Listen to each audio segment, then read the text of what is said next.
4 p.m., we're redeveloping news. And the stories behind the headlines. This is Storycon. I'm Regina Lake. I'm Edlin Gao. Some stories are watching this Monday, January 26.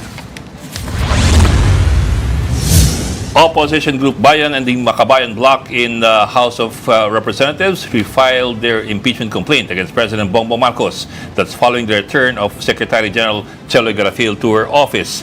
The complaint was first submitted on Thursday, January 22, but was not received because Garafil was on an official trip to Taiwan then. This is the second complaint seeking to oust the president, the first being filed by lawyer Andre De Jesus. That complaint is now with the Office of the Speaker. Malacanang has denied reports that President Marcos will undergo surgery for diverticulitis. Palace Press Officer Yusek Claire Castro said the president was just in a meeting today and is already in good health after last week's medical incident. Marcos earlier assured the public that his condition is not life-threatening. 6 crew members died after the sinking of the Motorbangka MBC Amehara, while 9 others remain missing. Authorities said the boat sailed illegally from Davao City to Governor Generoso on January 19. In Basilan, passenger ship MV Trisha Kirsten sank off Haji Mutamad, killing 8 people. More than 300 passengers were on board, with 7 rescued so far as search and rescue operations continue. The Department of Foreign Affairs has said it has made firm representations to the Chinese ambassador over his escalating public exchanges with Philippine legislators and other officials. The DFA reiterated its support for Philippine officials that are performing their lawful duties in defense of the country's sovereignty. However, it emphasized that the need for respectful and professional public debate. Earlier, several senators, including Risa Ontiveros and Erwin Tulfo, slammed Beijing for criticizing remarks by Philippine officials on the West Philippine Sea. Former Senator Sonny Trillanes is pushing for a new unit team for the 2028 presidential elections. In an interview with 1PH's Sa Totoo Lang, Trillanes said the new alliance would combine supporters of former Vice President Leni Robredo and President Bongbong Marcos. He added that he sees this as the only way to defeat the Duterte camp, noting that Vice President Sara Duterte is also preparing for the election. In the meantime, Robredo's ally, Senator Risa Ontiveros, said any unified opposition candidacy needs careful discussion, but also said that she is open to running if chosen. Tinutula ko nga ay magsanib pwersa pa ang middle forces, yung mga kakamping and the others with the administration supporters. Kasi pagka ganon, mas malaki yung tsansa talaga na matatalo nyo yung mga pwersa ng mga Duterte. Ang unang kailangan atupagin at inaatupag ay yung pagkakaisa ng lahat ng mga pwersa sa mga pink namin at lampas pa. Lahat ng mga nangangarap ng reforma, ng pagbabago sa sistema, hindi lang sa mga personalidad. Yung iba pong mga tanong ay siguro kung ilalapit sa amin ay pag-iisipan at pag-uusapan, magkakaisahin din at a later stage. Pero first things first muna, pagkakaisa at sama-samang decision. Pero yung bagong unit team daw po, Sen, may idea na po ba kayo kung sino yung bubuo dito? Wala pa po sa ganyang yugto dahil inuuna nga po yung step 1, which is yung pagkakaisa at sama-samang desisyon ng mga opposition or opposition forces. Unity yung talaga tinawag eh. Okay, and Janice today, Storycon's resident political hyena? In sheep's clothing. Kasi tawa ka ng tao eh. Yan tuloy. Natawag kang hyena. Okay, our resident political heckler, Royal Llamas. Gusto ko wolf eh. Ang hyena kasi, kanyan eh. Diba? Scavenger. Scavenger. Scavenger. Ang wolf, mas gusto. But also, hyena is often used to describe someone who laughs like a hyena, Yeah, right? yeah. In terms of metaphors. But pag naalala ko dun si pasensya na, Secretary Remulla. Remember when he was interviewing with us last week? Ang sarap ng tawa. Ang sarap ng tawa niya. Oh, sarap siya i-zoom eh. Siguro kung naka-zoom yun, nahulog sa silya, di ba? Also, we have today from the Philippine Oh, Star, welcome we've got back. Editor-in-Chief, Amy Pamintuan. Hi, Amy. Hi, Ami. Welcome back. Hi. Thank you. Ah. Happy weekday, Happy Monday. everyone. Saan ka galing, Amy? Doon sa kaaway ni Ronald. Ginaw. Ginaw. Ang kamag-anak ko, dinalaw ko. Oo, si Ami. Oh, really? I thought you were on a reporting assignment. Sama na. Business and pleasure. Ah, Okay, ako nga, ito si Ronald is found himself embroiled in another Persona non controversy. grata. Mapo-persona non grata na itong malapit na. Hyena in sheep's clothing. Kung ship, mag-Hong Kong wala ka, magbebanggit na ship, ha? kung mag-Hong Kong ka, Ayun na, hindi ka in na naharangan, no? Ha? Pag mag-Hong Kong ka, Hindi na ako mag-Hong Kong, baka ma-rendition ako. Pag landing mo na, shung! Pero hindi nga, have you tried recently Hong Kong? Yes. How recent was that? Ha? Eh, wala pa naman. Wala Cathay pa naman yung away nila Cathay noon. Pacific. No? Hindi, how recent was that? Last November. Okay, November kaya lang, pa. oo. Last November. Okay. Subukan din natin. I don't know. Subukan mo, Ronald, para makita Test the natin kung ano waters. yan. Test out. Parang masama, may sama ka ng loob sa akin. Hindi, i-live natin. Ila-live natin. Okay. Facebook live natin. Okay, ha? talagang... Daming eyeballs nun. Kung mahanap mo ko. We are determined to make this into a Dami nga diplomatic kung ano ngayon crisis, eh. ha? Dami nga yung mga generals, yung second highest ranking military officer. Yung vice chairman ni Xi Jinping mismo sa kanilang military commission, pinakulong. No? Mukhang may nga. purging eh. Ah. Dami.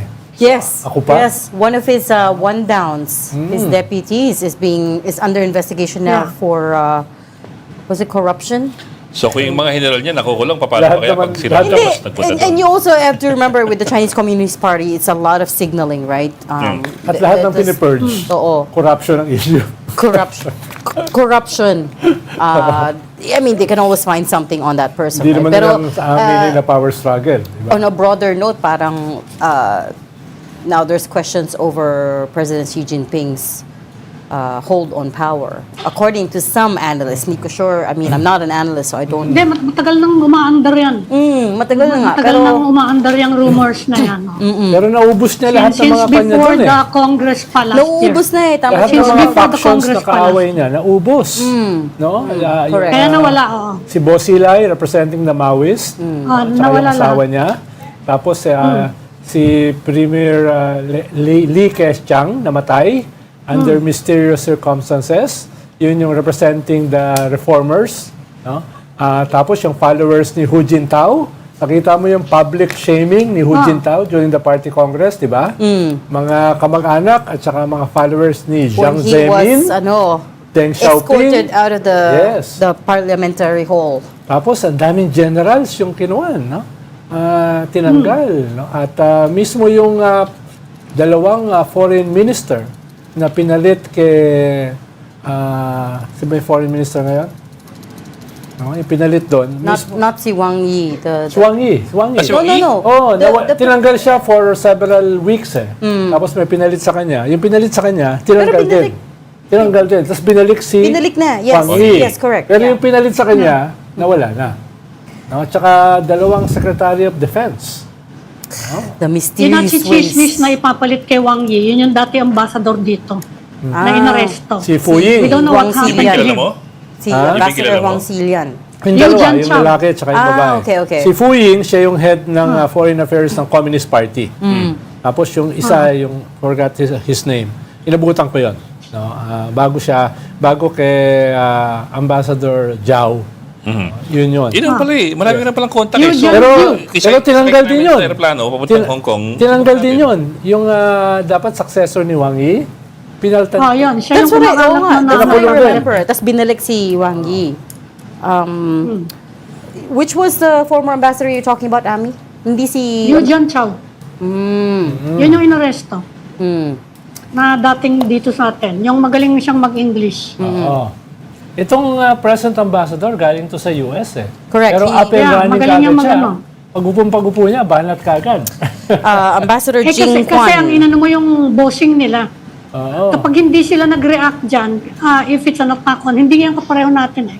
Oo. If it's an attack on their supreme leader, Supreme yun ang tawag leader? natin, Tsaka kailangan sumagot sila. Pag hindi yan sumagot, susunod yung kay Liu Jianchao. Yes. Tsaka ang tawag nila dyan, wolf diplomacy. Kaya ayaw nilang tawagin yung wolf in sheep's clothing. Kaya tinawag nila hyena. Ay na So, naman tayo, mixing why is it metaphors na wolf naman. diplomacy? Dahil yung wolf sa kanila, positive eh. Di ba? It is a good thing, yeah. Wolf diplomacy. Yeah. Kaya tinanggal nila yung sa idiom. Hindi So ang much- kapareho natin, lahat Wolf iniinsulto diplomacy, natin. wolf warrior diplomacy. Sorry, there's one other news item we forgot to mention as well. Cainta Mayor Kit Nieto is taking a medical break due to blocked arteries. Yeah. May- Saka yung casualty dun sa lumubog, 18 Yes, na. nasa 18 na. 18 na ba? Is this Yeah, the one in 18 na Basilan? yung or the one in- pinaka-latest. Oh, yung And, sa Sa Basilan. Basilan, medyo marami yon dahil kung yun eh. 300 yung sakay. 300 mahigit, 323, sabi Hindi, nila kung perhaps kanina more. 15 yung sinabi nyo, 40 missing. Oh, sabi nila perhaps more dahil Ngayon, marami 18 kasi na yung nakuha, so mga 37 pa yung missing. marami kasi diyan may mga hindi sinusulat eh. Di ba? Oo. Hindi naman daw, sabi nila hindi daw overloaded. It's a Roro ha, malaking barko yan. Malaki yan. Is this coming from malaki siya. Zamboanga? It's a major tragedy. MV Trisha Kirsten. Yeah. So, Kaya so iniintay pa 18 natin na. yung dahilan, hindi pa natin alam. The death toll is kung up ano to yung 18 dahilan. now. May baby nga na pumanaw din eh. May sanggol. It's very sad. More than 300 passengers were on board that ferry. Yes. And of course, it's too early to make a determination as to the cause of the sinking. Yeah. Pero rescue efforts are underway. You know who sent their sympathies over this tragedy? The Chinese embassy. Yeah. Salamat. Hindi, talaga. Sabi nila, we extend deepest condolences over the tragic ferry incident in the southern Philippines and mourn the loss of lives and express our sincere sympathy to the victims and their families. So that's a Salamat. Oh. nice gesture in the midst of the Away with Ronald Llamas. the world war that you guys are engaged in, no? Parang lahat yata ng embassy naglabas naman ng sympathy. Is it? Oo. That's good. That's good. Hindi, isa sila sa una. It was sailing pala from Zamboanga to Holo. To Holo, Yeah. okay. It was not going to Basilan. Yes, hindi. Malapit lang yata Ano, sa Zamboanga Basilan. to Basilan, malapit lang yun. Less than an hour lang yun. Malapit lang yun. Actually, 30 to 45 lang yan eh. Madalas akong sumasakay doon eh, from Zamboanga to Basilan. To Isabela. To Hindi rin Bonita. naman the weather was not inclement din naman. So Oo nga eh. Kaya nakakapagtaka eh. Hindi pa typhoon Bihira season. naman dyan ng bad weather dyan sa area yan. oo. Pero malayo yan ha, Zamboanga to Yeah, Holo. To that's Holo. overnight. That's an overnight trip. Malayo yun. Nag-organize ako dyan eh, Saka, Basilan and Sulu. Saka iniintay natin yung mga development sa Senate. Well, nag-resume na yung mga ano ngayon eh. So Oh, yeah. Day one Wala of pa. session is today. So today is day one of the 10-day countdown for Congress Yes.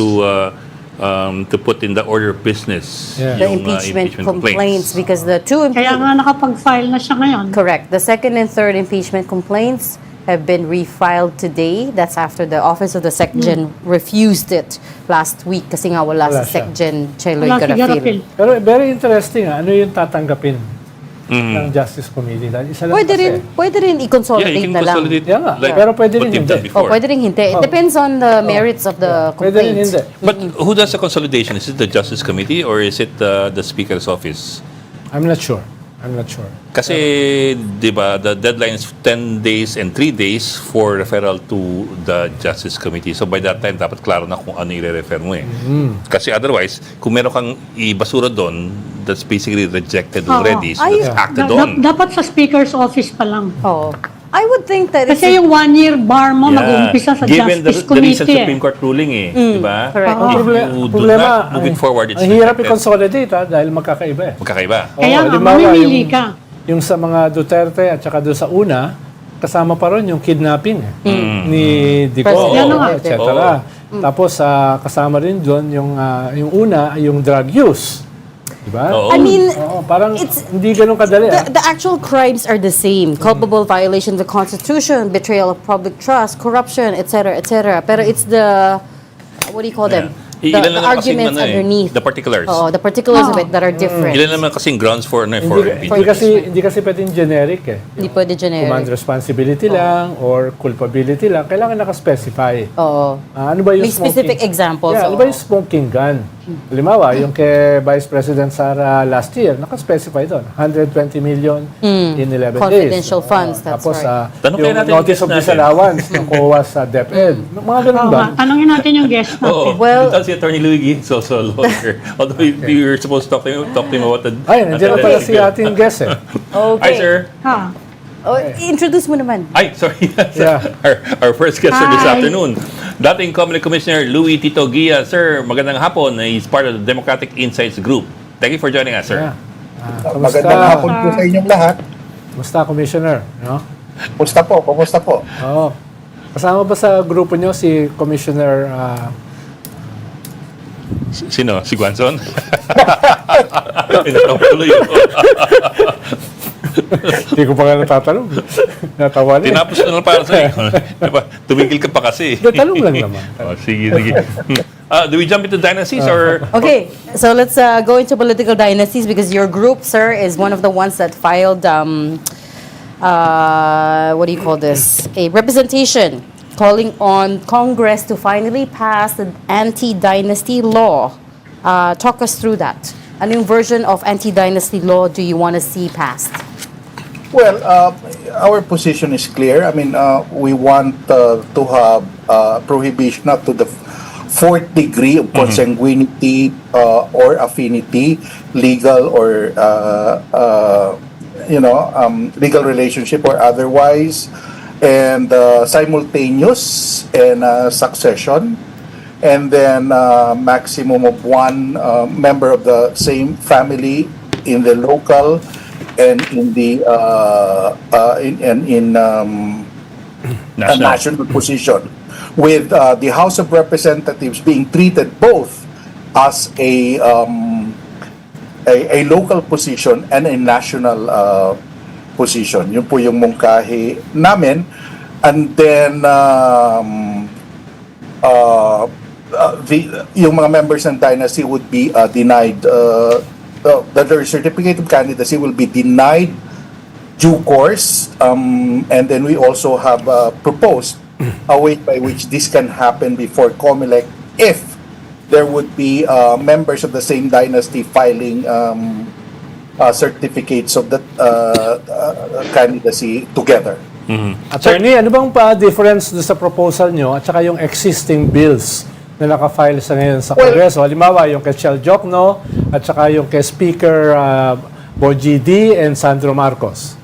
No, halos pareho doon kila, from what I know, no, halos pareho doon sa Akbayan proposal, yung kila Congressman Jokno, at yun nga, sinasabi, isa lang ang nasa miyembro ng pamilya sa local, isa lang sa national, at saka walang succession at walang simultaneous running, no, sa in the same election. So halos pareho, meron lang kaming naidagdag na sitwasyon na i-address yung sitwasyon na kung saan, kung let's say sabay nag-file ng certificate of candidacy, no, hindi mo naman malalaman kung sino doon yung Kamag-anak. hindi pwedeng tumakbo. O una, no, let's say alam mo na kung sino yung kamag-anak at nakita sino yung matatanggal, sino yung magi-stay. So doon meron kaming mga naging mungkahi lang on how to resolve that kind of problem. I think yun yung saan kami na iba, kasi sa tingin namin dapat ma-address na nito at malinaw ito para mas may guidance din naman ng COMELEC kung paano haharapin itong mga sitwasyon na to. Basically, what we're saying is that, parang nag-suggest na kami, let's say, basically, anti-dynasty proposal, other than the fact that it is required by the Constitution, ang purpose niyan is to broaden democratic participation talaga. So, at tingin namin kung let's say ang tumakbo let's say within the same dynasty, nation, babae at lalaki, let's say parehong senador, magkapatid, tumakbo ng Senado, sa tingin namin yung babae ang dapat maiwan.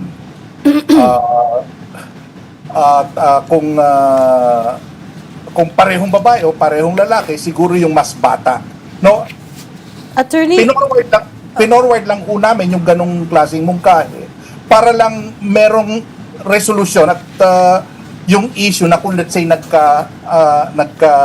sabay, no? Kasi yung mga iba kasing mungkahi, kung sino yung unang nag-file ng certificate of candidacy. Sa tingin namin, baka medyo magkaroon ng maraming mischief na pwedeng mangyari pag ganon. Tsaka magbabarilan yung mga yan kung sakali. Pag Pero, Commissioner, lokal. ang balita dun sa both chambers, parang mas malaki yung suporta daw for the version na final nila, Bo GD, which is actually yung pinento sa amin nun ni Congresswoman Garin, yung merong clustering. Pwede pa rin na simultaneous, pwede pa rin na succession, sabi nila, kasi daw yun realistic, pwede daw ipasa ng Kongreso. Oo, yung mga medyo hanggang fourth degree, medyo Realistic nga. mahirap daw yan ibenta. What do you think of that argument? Well, with all due respect, ang pinaka-realistic talaga, yung wala na lang batas for anti-political dynasty, no? Kung magpapasa ka rin lang na hindi naman siya talagang ma-address yung purpose ng having a political dynasty law, at saka ang mangyayari pa dyan, baka ma-legitimize pa, maglagay ka ng parang just to comply with the Constitution, naging legal pa yung walang impact. So, medyo, with due respect, medyo meron ho kaming pagtutol sa ganong direksyon ng pwedeng puntahan yung ating mga mungkahi ng ating mga mambabatas, no? Kasi parang walang dating, walang epekto. Nagpasa pa tayo. Parang hindi siya mapisa sa amin tingin. Sir, just to be clear, so one national, one local. So for example, sa posisyong presidente, vice-presidente at senador, iisa lang ang pwede sa pamilyang yan. Up to the fourth degree of consanguinity. At sa lokal, isa lamang din, pero hanggang saan sa lokal? Kasi pag sabi lokal, hanggang kapitan ng barangay ba yan? Barangay. O paano? Councilor. At Well, paano kung iba-ibang isasama probinsya namin o iba-ibang ganun? Ang sa aming mungkahi, no, within the same province, isa lang, no? Let's say tatakbo ka ng mayor, yung kapatid mo hindi pwedeng tumakbo ng mayor within the same province. Kumbaga, kung tatakbo siya sa mayor ng isang munisipyo sa kabilang province, baka pwede na yon. Yun yung aming naging mungkahi, no? At saka yung isa sa aming pagkakaiba, tinitreat namin yung member ng House of Representatives, both party list, na national at local. So kung member ka ng both ng House of Representatives, hindi ka na pwedeng magkaroon ng kamag-anak sa Senado, at mayor at governor. Kasi sa tingin namin napakahalaga yung posisyon ng representante sa lehislatura. Pero sir, let me throw in a makirin, sir. Kasi for example, in the last elections, we saw running for governor of Maguindanao Sur, Maguindanao Norte, and Sultan Kudarat, all from one family, the husband, the wife, and the son. sa aming mungkahi, hindi ho pwede yun. Dapat isa lang ang taga-pamilya na tatakbo as a provincial official sa isang... Yes, sir.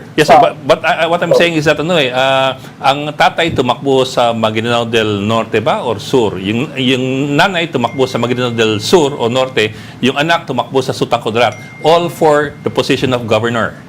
Sa aming mungkahi nga, hindi pwede, lalo na kung adjacent yung province. Siguro kung tatakbo yung isang anak nila sa Batanes, baka pwede. So may prohibition sa regional level. Yes. regional level. aming nailagay dun sa aming mungkahi, basta adjacent yung province, magkadikit.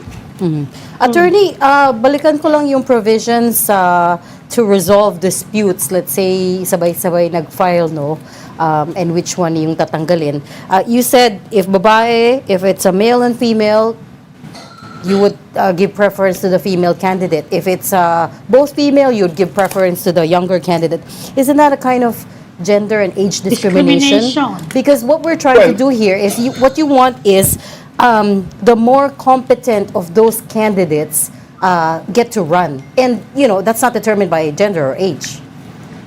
Well, in the same way, a brother can be more competent than any other candidate. But what we're talking about here, or what we are really addressing here, is the age-old dominance of families. And let me be honest with you. I mean, I have the coalition that I belong to are also advocates for gender parity in political participation, and a group also promotes, the need for younger citizens to be represented in the more responsible offices in government. So that's why we included that, just to break the impasse. No, so it's really hitting the it's really addressing the need to broaden political participation. Well, yeah, The bottom line is that we need to also resolve that kind of impasse and to give COMELEC some kind of guidance on how they would address and make it easier for them, lesser discretion in addressing dynasty issues. Sir, I get what you mean, pero wouldn't you possibly run into constitutional issues there? Somebody might file a complaint na, it's discrimination nga. Yeah, discrimination. And gender and age discrimination. And also, it's not a foolproof way to ensure that the most competent candidate runs. Yeah. Because I get it. Well, Because we've had females also who have been not particularly involved in the corruption honest. scandal, for example. Or there are young... Well, there are provisions in Dami yun. existing laws. I think like the Magna Carta for women, Okay. which encourages the enactment of policies that will improve the participation of women in politics. So ito na siguro yung sagot noon. And there are of course Supreme Court decisions as well, which recognizes the situation that women are generally discriminated in our society. So that's the basis there. So I would rather put I would rather risk it constitutionally rather than not have anything to resolve some operational issues that may come about in implementing the anti-dynasty. Maybe a better qualifier would be education, right? Or experience in public policy or legislation. I mean, yun naman yung kulang, di ba? There's so many people who run for high office, Senate, Congress, that have never had experience, right? And go by their last name. So, medyo nakaligtaan ko lang siguro yung yung medyo mas matagal ang experience sa pamahalaan yun yung aming nilagay na mungkahi doon. Although, of course, hindi rin siya foolproof because then the ones who have been in Congress a long time will... You also had very very well educated people who are also very good at that's true. writing things. Even then, even these proposals ay gray area rin. Yes. Kung may gusto mag-complain, Yes, may they gusto can. kumontra, pwede pa rin gamitin yan. Yung sinasabi kasi ni attorney, affirmative action eh. At ang basihan niya, yung mga Magna Carta na malinaw naman yung affirmative action. So, parang sinasabi rin niya, kung sakaling may magko-complain, mas madaling may pangatawanan. basihan, may basihan in the Constitution. Pero just to remind you, Commissioner, we've had 2 women presidents. Yung isa nakulong for corruption. We've had 2 female vice presidents. Yung isa gusto nilang i-impeach ngayon for multiple alleged offenses. We've had justices, congresswomen, senators na mga babae. No, aaminin ko, hindi siya madaling advokasya na itulak kasi pati yung kabataan, mukhang hindi din ganun kaganda ang pinapakita ng mga kilalang kabataan ngayon sa pagiging, pagiging leaders ng kanila. So, but by and large, we think that it is an advocacy that is worth pushing as well. Lalo na yung sa kabataan. Yung generation natin ata medyo nasira na natin ang ating politika. I think the younger generation should be able to, you know, to contest and to consider running in public office. And this is Kasi one to way Reggie's for them point, sabi niya yung education eh. Kaya maraming mga babaeng hindi makaparticipate because actually undereducated, medyo kulang ng ng knowledge for participating. Kaya yung nga sabi niya, baka mas maganda na magkaroon ng educational requirement. Or gandahan natin yung education natin para ma-meet yung educational requirement.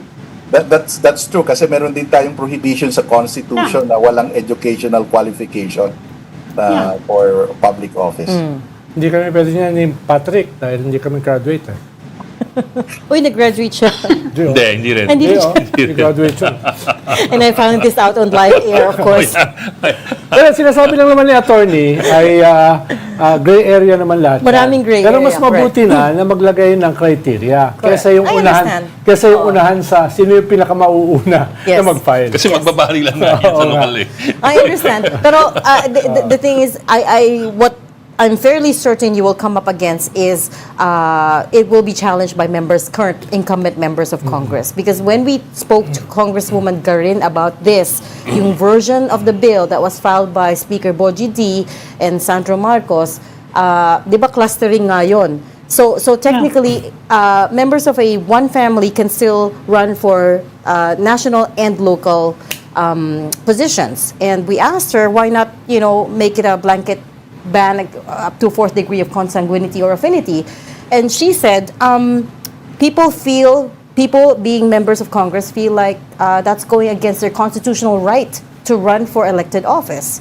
Totoo naman that in the Constitution, it does say that any Filipino of a certain age and of a certain status in life can run for office, for government. Pero nakalagay din sa Constitution yung anti-dynasty law. Ngayon na yung implementing law lang yung kailangan.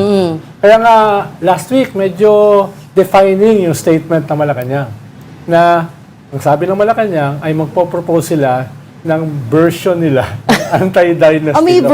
Okay. Yeah, May ibig version sabihin, sila. hindi sila masaya. With the correct one. Pinopose nila Speaker at ni First Son at yung dinedepensahan ni Congressman Garin. Yun yung medyo political statement yun. Yung sinabi ng Malacanang. Ang mas ang tanong ko kay attorney ay may bottom lines ba kayo? Paano papasok kasi yan sa mga compromises No? Yung bill ni Boji D, yung bill ng Akbayan, etc. Yung proposal nyo. May mga bottom lines ba kayo na, pwede mag-negotiate pero ito hindi nalalampas dito? Non-negotiables. Oo, mga non-negotiables.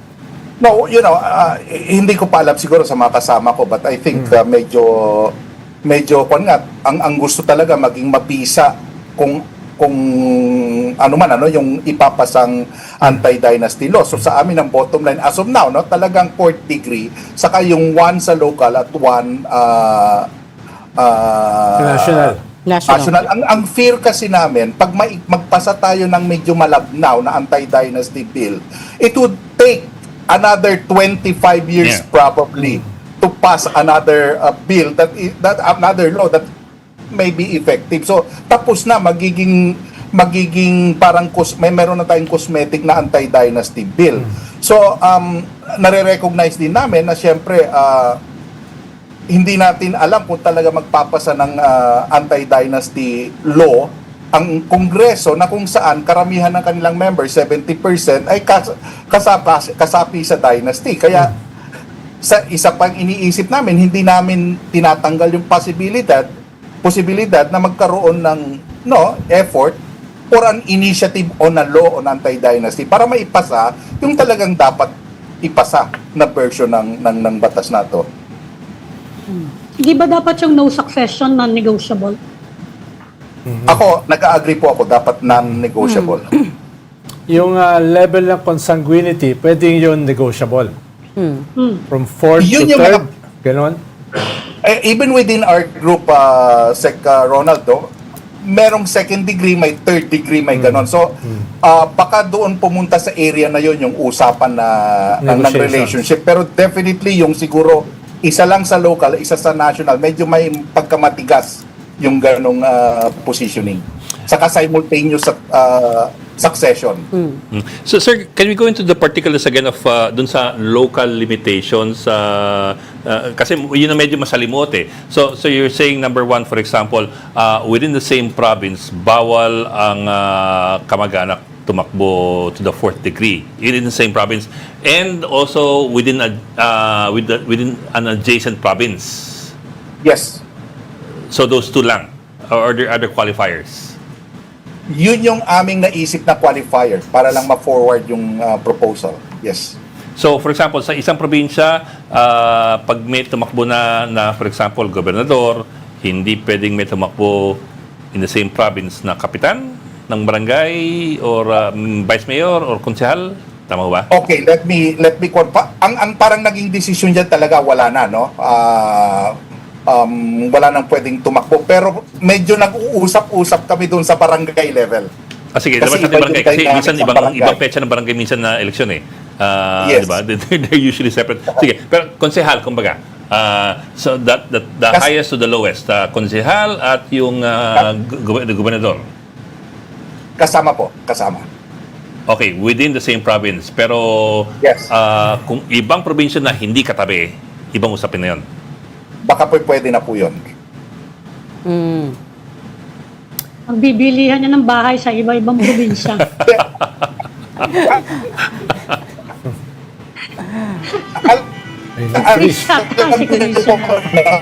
Siyempre maraming Sir, you're a bit chubby, sir. permutations yun, ano? Christian. Village law requires this, di ba? Yun yung pandon. Saka yung medyo pinakasimpleng intindihin din. If it will cover, then let it cover more than less. This version of the anti-dynasty bill, sir, gives a lot of puts the burden of responsibility on the COMELEC.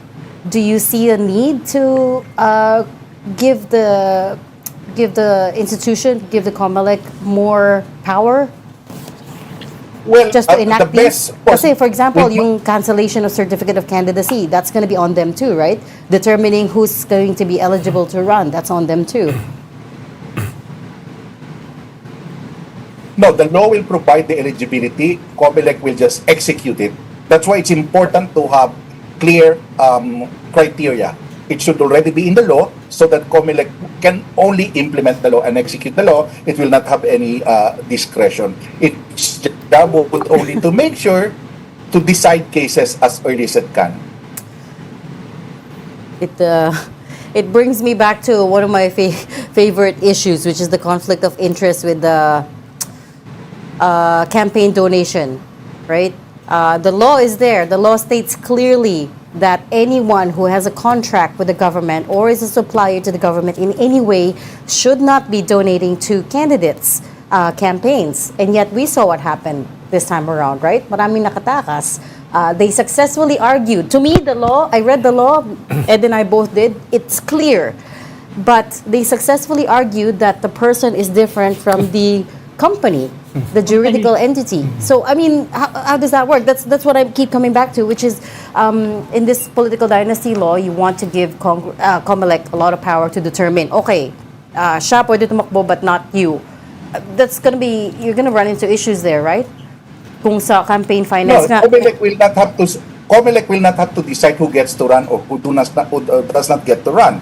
The law should already be, defining that. COMELEC will just look for the facts of who between the relatives possess the disqualification that will lead to his, being disallowed to run. So no decision at all on substance on the part of COMELEC. Pero attorney, yung nire-refer ni Reg na kaso sa COMELEC, hindi pa final yun, di ba?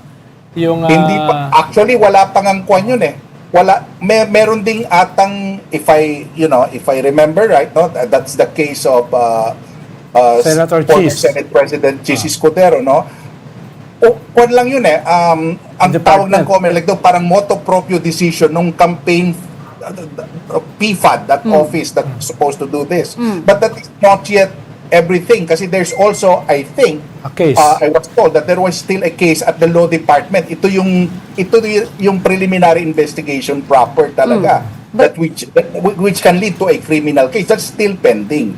But No? So, what are the odds that the unbank will decide against what the PFAP decided on, right? That they will decide a different way, saying that yes, there is a violation here. Kasi don't they usually just take the recommendation from the political department? no, as you've said, I mean, well, your reading is that it's clear that there is a conflict of interest there. So I will not be surprised if some commissioners will also take that opinion because I haven't heard of any commissioner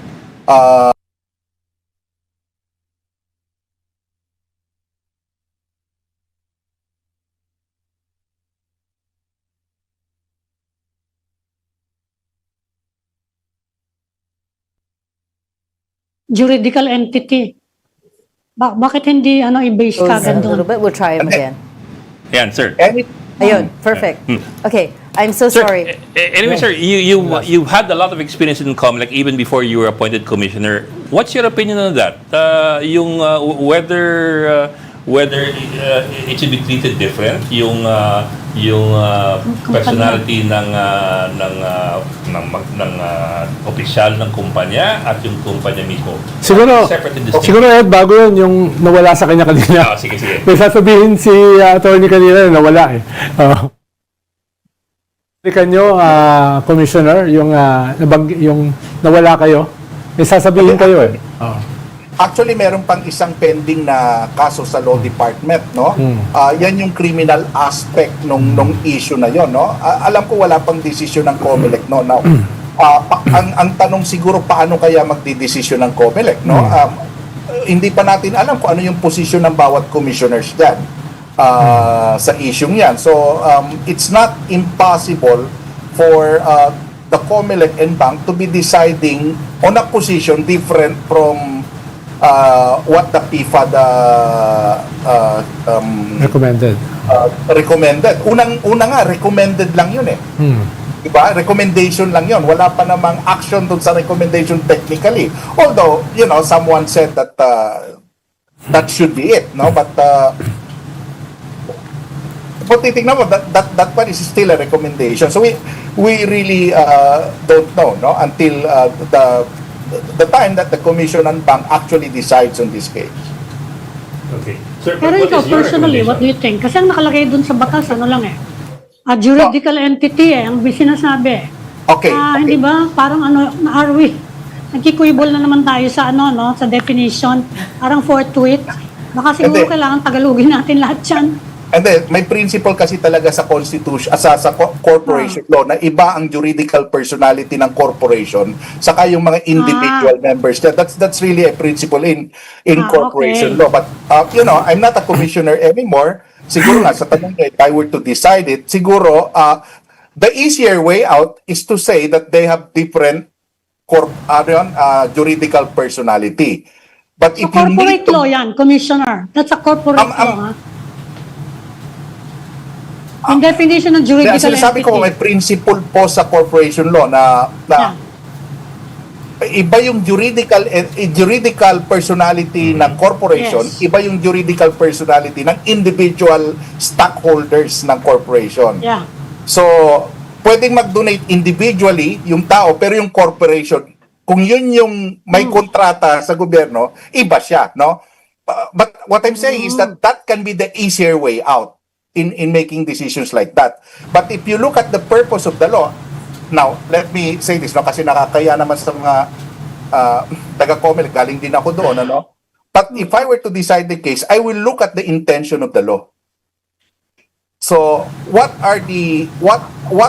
facts and circumstances would show that principle can be yung tinatawag nilang piercing of the corporate veil. Yeah. Na hindi actually yung kasi hindi rin pwedeng may corporation law principle, hindi pwedeng gamitin yung corporation as a shield to liabilities ng mga tao. So, meron bang rason para i-pierce mo yung corporate veil? So, you would have to investigate further. That should be my approach. That would be my approach if I were a commissioner. By the way, PFAD stands for Political Finance and Affairs Department, tama? Political Finance and Affairs Department, which is the department within COMELEC that looks into these campaign violations, alleged campaign violations. But I know that the particular provision in the corporate law that you're talking about, which says that the juridical entity is different from the individual, but there are certain cases as well wherein the person is the founder of that company. There are instances wherein you cannot separate the person's, the individual's wealth, source of income from the companies, right? So, for example, yung nag-donate kay former SP Cheese Escudero, Lawrence Lubiano, was allegedly the founder of Centerways. Centerways is one of the top flood control contractors in the country as exposed by President Marcos. Meron naman iba doon, like Wawaw Builders, which the DILG is now saying is not really owned by the person who showed up to the Senate hearing, right? It's really under it's a front for somebody else. Pero in the case of Centerways, for instance, we know for a fact that Lawrence Lubiano is intricately tied to Centerways. Not just that, but yung his family members also have deep ties with the Escuderos. So what do you do in a case like that, right? And that's why COMELEC, in investigating this case, you know that the purpose of the law really is to prevent conflict of interest.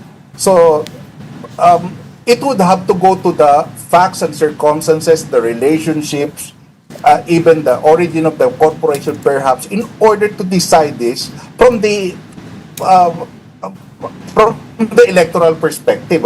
So the issue that really is there a conflict of interest? Is there a reason to pierce the veil of the corporate veil, so that we can also hold liable the members of the corporation and not let the corporation shield any wrongdoings that might have taken place. So dapat may mas malalim na pagtingin, no? Like what I've said, if you want a quick decision, then it would just be, okay, if they are two separate persons, tapos na, no? If I were the one, I would have to look deeper. That's what I'm saying. Tsaka may precedent din yan. Di ba? Yung corporate bail issue. May precedent. Marami na. Yeah. Maraming precedent yan. Ang sinasabi ko lang, meron lang talagang facts that need to be surfaced so that you can pierce the veil of the corporation. Yun lang yung kondon. So, hindi pwedeng, okay, nakita mo lang yung papel, corporation ito, iba yung personality, period. So, and all the other cases, ganon. They would have to look at the circumstances, the relationship, even, yung siguro the percentages of ownership. How do we close that loophole finally in the law? Para klaro na moving forward, whether you're a person or a corporate entity, you just cannot donate to campaigns, right? Because again, the spirit of the law is all about preventing conflict of interest. Well, perhaps you can add in the law that the majority owners of the corporation would be liable as well, or they can be included in the prohibition. But remember, this is a law that is 1985 vintage, no? And having been involved in campaign finance advocacy work for quite some time, the only time that COMELEC, including my COMELEC, when I was there, really took notice of the campaign finance laws was in the late 2008, 2010. The laws had been there for quite some time, but it's a portion of the Omnibus Election Code that did not really get so much attention until the late, maybe early 2010, when upon the advent of the automated election, hindi na pinapansin yung bilangan at tabulation. Ngayon, let's go to the substance of election, yung mga electoral issues na like campaign finance. Kaya din pagtingin sa ating mga money influence of money in politics. So, yun. Commissioner, on ilang another napansin. related topic, no? On another related topic, yung grupo nyo ba may position din dun sa party list reform bill? Paano konektado rin yan sa usapin ng dynasties? Totoo yun. Kasi ngayon, mas madaling mag-form at ma-strengthen yung dynasties by taking advantage of the mechanism of the party list system of representation. No? Unfortunately lang, no, hindi pa namin napag-usapan talaga ng ganong masinsinan. May mga opinion, there are differences of opinion, but let us, just understand what it is, no? Kasi, siyempre, ang party list system of representation is really an alternative form of representation to the single member past the post system, yung district election na alam natin, it's a system of proportional representation. No? So, instead of electing members by plurality vote per legislative district, ito naman, proportion of the vote at yung proportion ng vote mo, yun yung number of representatives nung party. So that's the idea. Except that nung in-implement yung party list system of representation through a law, may limit on the number of seats that can be given. So medyo nagka-problema yung representation, no? So with all its problems, no, itong party list system of representation, it is a system that allowed someone like the Makabayan Bloc and the Akbayan coalition to be represented, which I don't think they will ever be successful if we continue system of representation alone, no? Now, why am I saying this? Kasi may mga mungkahi abolish yung party list system na hindi ho kami sumasang-ayon doon kasi malaki pa rin ang posibilidad ma-reforma lang ng konti na mas angkop sa isang multi-party pluralist democracy ang meron tayong party list system of representation. So yun ang basically position natin dito. Okay.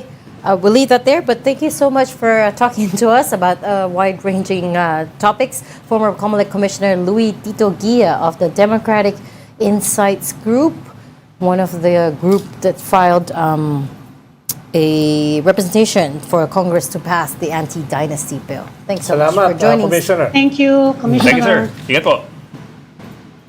And that is all the time we have for today. Thanks for joining Storycon. I'm Pamintuan, Editor-in-Chief of the Philippine Star. Ronald Llamas, our resident political pundit. Join us again tomorrow, 4 p.m. for Storycon. I'm Regina Lay. I'm Ed Lingao. Kapatid, we are one news, all sides, all the time. Oh, I forgot. This is the Story Conference Group or the Storycon Group.